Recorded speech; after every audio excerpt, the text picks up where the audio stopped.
राज्याचं निवडणूक आयोग जो आहे ते इतकं नेभळट आहे की स्वतः निर्णय घेण्याची काबिलियत त्यांच्याकडे राहिलेली नाही असे दिसतंय.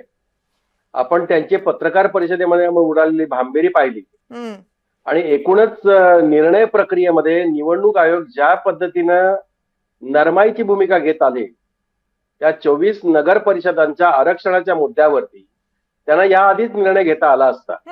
शेवटच्या क्षणाला त्यांनी तो निर्णय घेतला. त्या निवडणुका त्यांनी थांबवल्या. 20 तारखेला निवडणुका जाहीर केल्या आणि मग भारतीय जनता पक्षाचा कोणतरी पदाधिकारी न्यायालयात गेला. न्यायालयाला आपण कसं काय दोष देणार? कारण जेव्हा एखादा उमेदवार सांगतो की या निकालाचा परिणाम या पुढच्या निकालावर येऊ शकतो असं जेव्हा सांगितलं जातं 2 मिनिटं तेव्हा न्यायालय त्याची बाजू किंवा त्याच्या कायदेशीर मुद्दे जे आहेत विविध पक्षाचे पदाधिकारी न्यायालयामध्ये गेले असं म्हणा तुम्ही. बरं, विविध पक्षांचे पदाधिकारी गेले, त्याच्यामध्ये भारतीय जनता पक्षाचे पण पदाधिकारी होते असं आपण चालूया. ठीक आहे, चला चला प्रवीण पुरोसर त्यांचं असं म्हणणं आहे सगळ्या पक्षांचे पदाधिकारी गेले. ओके, चला प्रवीण सर.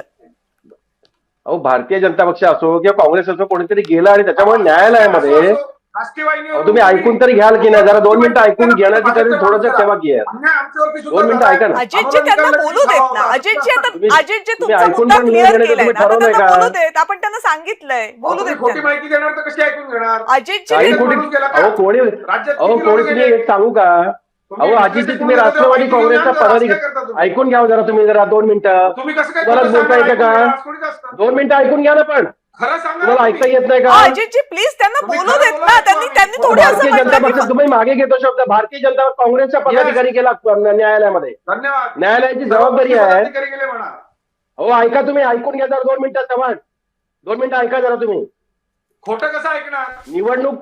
अहो, 2 मिनिटं ऐका ना जरा तुम्ही. काय आहे की ना तुम्हाला? तुम्ही शब्द मागे घेताय. घ्या मागे. मान्य करतो, सांगतो.